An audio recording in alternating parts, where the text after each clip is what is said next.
ভালোবাসা বড়ই অদ্ভুত জিনিস। এই অদ্ভুত শক্তি মানুষের দ্বারাই কি না কি করিয়ে নিতে পারে। আর যদি সেটা নিঃস্বার্থ ভালোবাসা হয়, তাহলে মানুষ হাসতে হাসতে নিজেকে বিসর্জন দিতেও পিছু পা হয় না। তো আজকের কাহিনী তোমার মন ছুঁয়ে যাবে। তো চলো গল্পে যাওয়া যাক। গল্পের শুরুতেই একটা বাচ্চাকে দেখতে পাই। সে তার মাকে বলছে সে বিজয় দশমী দেখতে যাবে। তার মায়ের নাম পদ্মা। তো পদ্মা তার ছেলেকে যেতে বারণ করে এবং সে উদাসীনভাবে বসে থাকে। তো সিন এখান থেকে একটু ফ্ল্যাশব্যাকে যায়। তো আমরা পদ্মাকে দেখতে পাই সে নদীর পাড় দিয়ে কোথাও একটা যাচ্ছে, আর তার বেশভূষা দেখে বুঝতে পারি সে বিধবা। তো পদ্মা যেতে যেতে হঠাৎই তার নজর পড়ে দুর্গা ঠাকুর বিসর্জন হওয়া কাঠামোর পিছনে একটা লোক পড়ে আছে। তো পদ্মা তার কাছে যায় এবং সে পরীক্ষা করে দেখে সে বেঁচে আছে এবং লোকটির হাতে একটা ভারতীয় পতাকা, অর্থাৎ লোকটি ভারতীয়। আর পদ্মা হচ্ছে বাংলাদেশি, অর্থাৎ লোকটি ভারত থেকে কোনো রকম বিপদ ঘটিত কারণে ইছামতি নদীতে ভেসে এই বাংলাদেশে এসে পড়েছে। তো হঠাৎই সেখান দিয়ে বাংলাদেশি বিএসএফরা যাচ্ছিল। তো পদ্মা সঙ্গে সঙ্গেই ঠাকুরের কাঠামোর পিছনে ওই লোকটিকে লুকিয়ে ফেলে, কারণ তারা দেখতে পেলেই হয়তো লোকটিকে মেরেই ফেলবে। তো এরপরে বিএসএফরা সেখান থেকে চলে গেলে পদ্মা লোকটির জ্ঞান ফেরায়। তো লোকটির জ্ঞান ফিরতেই সে হতবাক হয়ে যায় যে তার সামনে এই মহিলা কে, আর সেই বা কোথায় এসে পড়েছে। তো এর পরের সিনে দেখতে পাই পদ্মা ওই লোকটিকে তার বাড়িতে নিয়ে আসে এবং বাড়ির পিছনের বারান্দায় তাকে লুকিয়ে রেখে দেয়। পদ্মার বাড়িতে তার এক বুড়ো শ্বশুর আছে। সে এখন আর হাঁটতে চলতে পারে না, কতকটা বিছানা সজ্জায়। পদ্মার স্বামী মারা যাওয়ার পরে সে বাপের বাড়িতেও যায়নি বা দ্বিতীয় বিয়েও করেনি। সে তার এই বুড়ো শ্বশুরকে দেখভাল করেই তার ছোট্ট সংসারটাকে এখনো টিকিয়ে রেখেছে। তো এরপরে পদ্মা লোকটিকে এসে চা দেয় এবং তার নাম জিজ্ঞাসা করে। লোকটি বলে তার নাম নাসির আলী। তো লোকটি মুসলিম জেনে পদ্মা একটু থমকে যায়, কারণ সে বাংলাদেশি হিন্দু আর লোকটি ভারতীয় মুসলিম, আর তাকে সে আশ্রয় দিয়েছে। আর এটা যদি বাইরে জানাজানি হয় তাহলে তার পরিণতি যে খুব খারাপ হবে সে সেটা বুঝতে পারে। তো পদ্মা তাকে নতুন বাংলাদেশি নাম ঠিকানা শেখায়, কিন্তু নাসির সেটা ঠিকঠাক মনেই রাখতে পারছে না। আর বাংলাদেশের যে বাঙাল ভাষা সেটাও সে ঠিকঠাক আয়ত্ত করতে পারছে না। তো শেষমেশ পদ্মা নাসিরকে বলে যে তোমাদের ভারতীয় সুভাষচন্দ্র বোস আছে না, ওই তোমার নাম সুভাষ দাস, আর তুমি আমার জ্যাঠার ছেলে। তুমি বেশিরভাগ সময় ভারতেই শাড়ির ব্যবসা করো। তুমি কয়েকদিনের জন্য আমার বাড়িতে ঘুরতে এসছো, এইটাই তোমার পরিচয়, ঠিক আছে? নাসির বলে হ্যাঁ ঠিক আছে, মনে থাকবে। তো এখানে বলে রাখি নাসির ওরফে সুভাষের পায়ে খুব বাজেভাবে চোট লেগেছে, সে ঠিকভাবে হাঁটতেই পারে না। তো কিছুক্ষণ পরে পদ্মাকে একটি লোক এসে ডাকে। এই যে এর নাম গণেশ, সে মধ্যবয়স্ক, তবে সে এখনো বিয়ে করেনি। তার একটাই কারণ, সে পদ্মাকে ভালোবাসে তথা তাকে বিয়ে করতে চায়, কিন্তু পদ্মার এতে কোনো ইন্টারেস্টই নেই। স্বাভাবিক, সে বিধবা হলেও না থাকারই কথা। কিন্তু গণেশ ছাড়ার পাত্র নয়। পদ্মা নিতে না চাইলেও সে জোর করে পদ্মার সাংসারিক তথা টাকার অভাব সে মেটায় এবং সে প্রায় দিন নানা ওছিলায় পদ্মার বাড়িতে খোঁজ খবর নিতে চলে আসে। তো গণেশ চলেই যাচ্ছিল, তখন গ্রামের ডাক্তার পদ্মাদের বাড়িতে প্রবেশ করে। তখন গণেশ ছুটে এসে পদ্মাকে বলে তোমার কিছু হয়েছে? পদ্মা বলে না, আমার কিছু হয়নি, আমার শ্বশুরের শরীরটা ভালো যাচ্ছে না তাই। গণেশ বলে ও আচ্ছা, বলে সে চলে যায়। তো এরপরে পদ্মা ডাক্তারকে ডেকে ঘরে নিয়ে আসে এবং তাকে বলে যে আমার বাড়িতে এই দাদা এসেছে, ও আসার সময় রিক্সা থেকে ড্রেনে পড়ে গেছিল, তাই ওর পায়ে একটু চোট লেগেছে, ওকে একটু চিকিৎসা করে দিন। তো ডাক্তারও পদ্মার কথা মতো নাসিরের চিকিৎসা করে দেয় এবং কিছু ওষুধও লিখে দেয়। তো এরপরে ডাক্তার চলে যায়। তো পদ্মার কিছু পুরানো স্মৃতি মনে পড়ে যায়, যে সে কি সুন্দর করে সেজে বিয়ে করে এই বাড়িতে এসেছিল এবং কয়েকদিনের মধ্যেই তার স্বামী মারা যায়, কারণ সে অত্যন্ত নেশা করত, আর যার ফলে তার সংসারটা শুরুতেই শেষ হয়ে গেছে। যাই হোক, তার বিয়ের এত বছর পরে কোনো পুরুষকে সে এত কাছ থেকে দেখছে, তাই কোথাও যেন নাসিরের প্রতি তার একটা ক্ষুদ্র মায়া জন্মাচ্ছে। পদ্মা নাসিরের যথেষ্ট খেয়াল রাখে। নাসিরের যেহেতু আর কোনো জামাই নেই, তাই পদ্মার স্বামীর জামা নাসিরকে পরতে দেয়। তো একদিন পদ্মা নাসিরকে জামা পরাতে গিয়ে দেখতে পায় নাসিরের পিঠে একটা আঁচিল আছে বা জন্মদাগ। তো এরপরে পদ্মা যখন নাসিরের জামাটা পরিষ্কার করার জন্য বাইরে যাচ্ছিল, তখনই সেখানে গণেশ চলে আসে। তো গণেশ যথারীতি জিজ্ঞাসা করে যে জামাটা কার? তখন পদ্মা নাসিরকে আর লুকায় না, সে বলে তার জ্যাঠার ছেলে সুভাষ এসেছে, ও অ্যাক্সিডেন্টে পায়ে চোট পেয়েছে তাই আসে, এবং গণেশকে ঘরে ডেকে এনে নাসিরের সঙ্গে দেখা করায়। নাসির বেশি অর্ধেক কথাই হুঁয়া করে কাটিয়ে দেয়, কারণ সে চেষ্টা করেও বাংলাদেশি যে বাঙাল টানের কথা আনতে পারছে না। আর এখানে পদ্মাও অনেকটা নাসিরকে সাপোর্ট করে দেয়। তো গণেশ পদ্মাকে বলে যে সুভাষদাকে ঠিকঠাক ঔষধ খাওয়াচ্ছ তো? পদ্মা বলে একবেলারই দিয়েছে, কারণ তার ওষুধ কেনার অত সামর্থ্যও নেই। গণেশ বলে আরে তোমার দাদা মানে তো আমারও অতিথি, বলে সে কতকটা জোর করেই ডাক্তারের প্রেসক্রিপশনটা নিয়ে সে চলে যায় এবং ঘরের বাইরে গিয়ে সে পদ্মাকে ঘুরিয়ে পেঁচিয়ে তাদের বিয়ের কথাটা সে পদ্মাকে ভাবতে বলে। তো গণেশের এই কর্মকাণ্ড দেখে নাসির ব্যাপারটা আঁচ করে ফেলে। তো সে পদ্মাকে তেমন কিছুই বলতে পারে না, কারণ তার এই বিষয়ে বলার অধিকার কতকটা নেই বা বলাও যায় না। তো নাসির বলে আমাদের ইছামতি নদীতে বিজয় দশমী বেশ জোরের হয়, তো আমিও বন্ধুদের সঙ্গে ঠাকুর বিসর্জনের জন্য নৌকায় ছিলাম, আর হঠাৎ কোনোভাবে নৌকাটা উল্টে যায় আর আমরা সবাই পড়ে যাই, আর আমি পড়ে যাই ঠাকুরের তলায় একদম, ব্যাস মাথায় লাগে, তারপরে আর কিছু মনে নেই। তারপরে তুমি আমাকে জ্ঞান ফেরালে। আমার বাড়িতে হয়তো সবাই চিন্তা করছে, ভাবছে এতক্ষণে হয়তো আমি মরেই গেছি। আমাকে যে করেই হোক ভারতে মানে আমার বাড়িতে একটা খবর পাঠাতেই হবে, আর কাশীনাথদাকে একটা ফোন করতে পারলে ভালো হতো। কার্যসূত্রে ও মাঝে মধ্যে এই বাংলাদেশে আসে, কাশীনাথদা খবর পেলেই একটা ব্যবস্থা ঠিক করে ফেলবে। আর আয়েশাও আমার জন্য অপেক্ষা করে বসে আছে। তো আয়েশার নাম শুনে পদ্মার যেন একটা অজানা কষ্টে বুকটা হু হু করে ওঠে। সে এতক্ষণ নাসিরকে তার স্বামীর প্রতিরূপ ভাবছিল এবং তাকে সে এতটা সেবা করছে। সে যে নাসিরকে ভালোবেসে ফেলেছে এটা সে জোর দিয়ে বলতে পারছেন, তবে সে নিজের মনের কাছেই যেন হেরে যাচ্ছে। তো এরপরে নাসির পদ্মাকে তার বাড়ির নাম্বার ও কাশীনাথদার নাম্বার দেয় আর বলে দেয় ফোন করার আগে 9 যোগ করে নেবে সামনে। পদ্মা যেন তার বাড়িতে যে কোনোভাবে একটু যোগাযোগ করে। তো এরপরে পদ্মা বাজারে যায় এবং কাজ মিটিয়ে সুযোগ বুঝে নাসিরের বাড়িতে ফোনও করে। আর সে বাড়িতে এসে নাসিরকে খবরটা দেয় যে তোমার বাড়ির লোক খুব কান্নাকাটি করছিল, আমি ওদেরকে বুঝিয়ে বলেছি, আর তোমার বন্ধু কাশীনাথ দার সঙ্গেও কথা হয়েছে। নাসির বলে আয়েশার সঙ্গে কথা হয়েছে? পদ্মা বলে হ্যাঁ হয়েছে, ও কান্নাকাটি করছিল। যতটা করা যায় পদ্মা সবই করছে, তাও একটা বিনা অধিকারযুক্ত অভিমান থেকেই যাচ্ছে। তো এর পরের দিন পদ্মা বাজারে এসে মালপত্র কিনতে গেলে বাজারের কোনো দোকানদারই তার থেকে কোনো পয়সা নিচ্ছে না। তো পদ্মা এর কারণ জিজ্ঞাসা করলে তারা বলে যে গণেশবাবু তার কাছ থেকে পয়সা নিতে তাদেরকে বারণ করেছে, সে মাসের শেষে আপনার সমস্ত টাকা শোধ দিয়ে দেবে বলেছে। তো এরপরেও পদ্মা জোর করে টাকা দিতে গেলে কেউই তা নেয় না, কারণ গণেশ গ্রামের একটা পাওয়ারফুল লোক, তার উপরে যাওয়ার ক্ষমতা এদের কারণ নেই। আর হ্যাঁ, এখানে বলে রাখি গণেশের এক সাকরেতা আছে, সে সব সময় পদ্মাকে ফলো করে, মানে কোনো খারাপ উদ্দেশ্যে নয়, পদ্মার কোথায় কি সুবিধা অসুবিধা হচ্ছে সেটা দেখার জন্য। তো এইদিকে পদ্মা একটা ফোন বুথে ঢোকে এবং যা যা ইনফরমেশন দেওয়ার ছিল সে কাশীনাথদাকে দিয়ে সে চলে আসে। তো গণেশের ওই লোকটি দেখে ফেলে যে পদ্মা কাউকে ফোন করছিল। তো এরপরে পদ্মা বাড়িতে এসে নাসিরকে জানায় যে তোমার বন্ধু কাশীনাথ দার সঙ্গে কথা হয়েছে, ও বলেছে আর ফোন করতে হবে না, সে ব্যবস্থা করবে।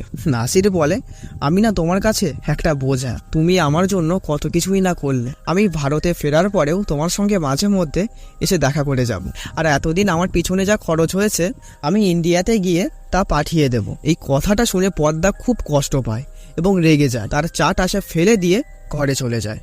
নাসির বলে পদ্মা তুমি ভুল বুঝছো, আমি ওইভাবে বলতে চাইনি।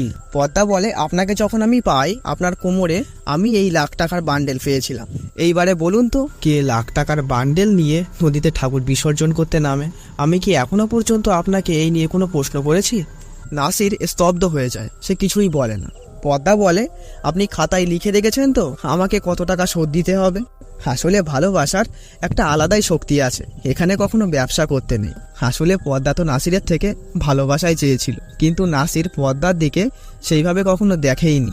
যাই হোক, এইদিকে সেই গণেশের লোক পদ্মা কোথায় ফোন করেছিল সেই নাম্বারটা জোগাড় করে এবং সে গণেশকে সেটা দেখায়। নাম্বারটা ইন্ডিয়ার, 52 টাকার কল হয়েছে। পদ্মা কেন ইন্ডিয়াতে ফোন করলো?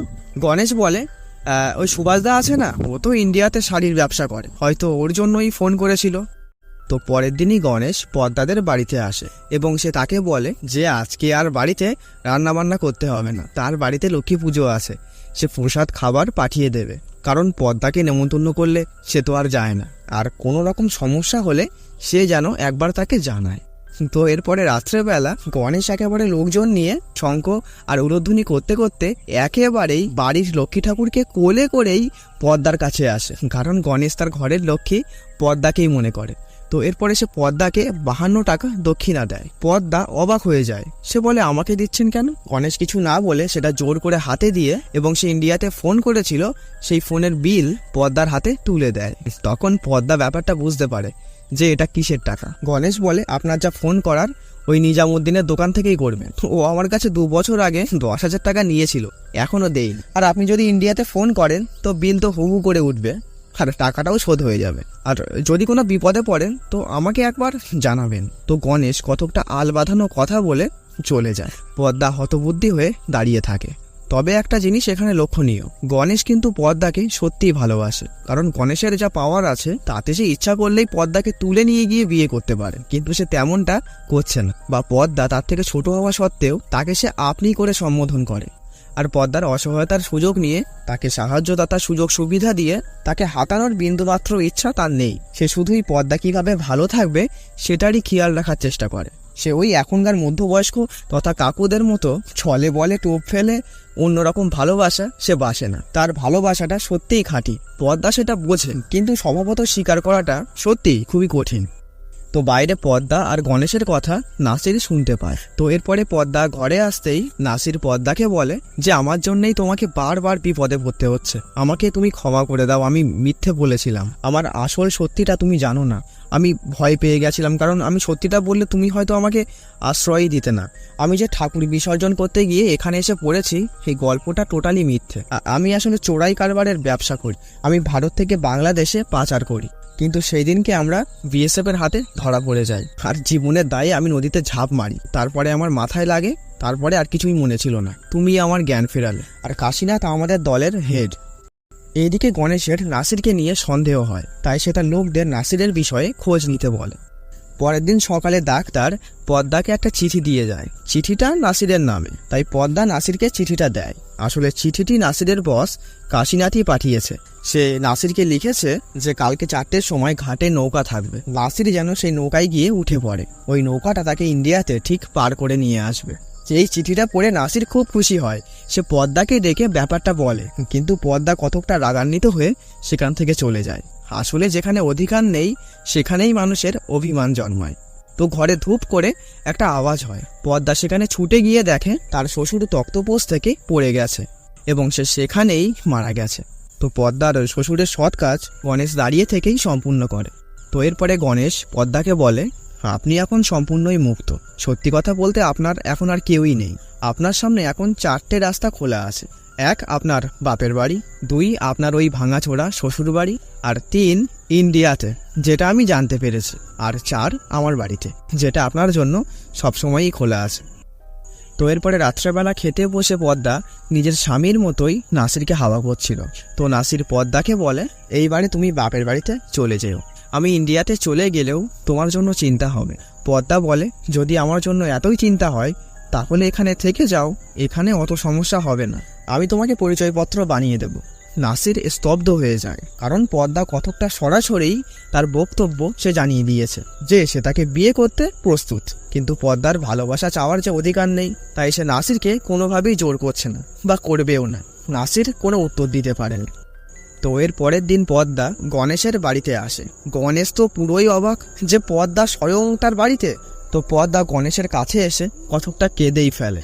গণেশ বলে আপনার কি হয়েছে আমাকে একবার বলুন, এই গণেশ বেঁচে থাকতে আপনার কিচ্ছু হবে না। পদ্মা বলে আমি বিয়েতে রাজি, তবে একটা শর্ত আছে, এবং সে নাসিরের বিষয়ে সবটা গণেশকে খুলে বলে, আর বলে আপনি নাসিরকে সুরক্ষিতভাবে ইন্ডিয়াতে পাঠিয়ে দিন। এরপরে রাত্রেবেলা পদ্মা অনেক মদ্যপান করে এবং নাসিরের কাছে এসে উল্টোপাল্টা বকতে থাকে। সে বলে আমি আজকে বুঝতে পেরেছি মানুষ কেন মদ খায়, আসলে দুঃখ কষ্ট ভুলতে গেলে এটার একটু প্রয়োজন আছে, আর একটু পরেই তো তুমি ইন্ডিয়াতে চলে যাবে, তাই আজকের রাতটা ঘুমিও না, আমার সঙ্গে কথা বলো, তোমার বিষয়েই বলো, আয়েশার বিষয়ে বলো, আমি তোমার সঙ্গে এই শেষটুকু সময় কাটাতে চাই। আর এইদিকে গণেশকে দেখতে পাই, সে একটা পুলিশকে ডাকে এবং তাকে নাসিরের ছবি দেখিয়ে বলে একে যে করেই হোক যত টাকা লাগে লাগুক একে ইন্ডিয়াতে পার করে দেওয়ার ব্যবস্থা করো। তো পুলিশটি টাকার অঙ্ক দেখে রাজি হয়ে যায়। এইদিকে পদ্মাকে দেখতে পাই, সে ভারত আর বাংলাদেশের পতাকা 2 দিকে 2টো জোড়া লাগিয়ে নাসিরকে দেয় আর বলে এটা আমার স্মৃতি হিসাবে তোমার কাছে তুমি রেখে দিও। এবং পদ্মা নাসিরকে জানায় যে সে গণেশকে বিয়ে করতে চলেছে, কারণ তাকে সুরক্ষিতভাবে ইন্ডিয়াতে পাঠানোর এর থেকে ভালো উপায় আর কিছুই নেই। তো এটা শুনে নাসির অবাকের সহিত অনেক কষ্ট পায়। নাসির ভাবে যে কাউকে নিঃস্বার্থভাবে এতটাও ভালোবাসা যায়, এবং দুজনাই ইমোশনাল হয়ে যায় এবং তারা কাঁদতে থাকে। তারপরে তারা কাঁদতে কাঁদতে ইমোশনালি কন্ট্রোল হারিয়ে ফেলে এবং হ্যাঁ, তাদের মধ্যে সেটাই হয়ে যায়। তো এরপরে ভোর রাতে পদ্মা ভ্যানে করে নাসিরকে নিয়ে সেই ঘাটে আসে যেখানে তাদের আসার কথা। পদ্মা নাসিরকে কোনোভাবেই ছাড়তে ইচ্ছা করছে না, কিন্তু তাকে তো ছাড়তেই হবে। যাই হোক, দুজনাই অনেক কান্নাকাটি করে। এরপরে নাসির নৌকায় গিয়ে ওঠে এবং সুরক্ষিতভাবে সে ভারতের দিকে যেতে থাকে, আর পদ্মা ওখানে স্তব্ধ হয়ে দাঁড়িয়ে তা দেখতে থাকে।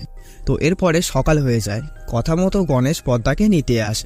পদ্মার গণেশের সঙ্গে যেতে বিন্দু মাত্র ইচ্ছে নেই, কিন্তু সে যে নিজেকে বিসর্জন দিয়েছে, তার ইচ্ছে থাক বা না থাক তাকে তো যেতেই হবে। তো এরপরে কয়েক বছর পরের সিন দেখতে পাই। এখন গণেশ আর পদ্মা পুরোপুরি সংসারী, তাদের একটা ছেলেও আছে, আর আজকেও বিজয় দশমী। তো পদ্মা খেয়াল করে তার ছেলের পিঠে একটা জন্ম দাগ। এই একই দাগ নাসিরের পিঠেও ছিল, অর্থাৎ বাচ্চাটি গণেশের নয়, এটা নাসিরের বাচ্চা। এটা দেখে পদ্মা মনে মনে কতকটা খুশিই হয়। আর গল্পটি এখানেই শেষ হয়ে যায়। এই গল্পটি এতটাই জনপ্রিয়তা লাভ করেছিল যে পার্ট 2 বার করা হয়েছিল। যদি এর পার্ট 2 দেখতে চাও তাহলে কমেন্ট বক্সে অবশ্যই জানিও, আর এই গল্পটি কেমন লাগলো সেটাও জানিও। তো আজকের মতো টাটা।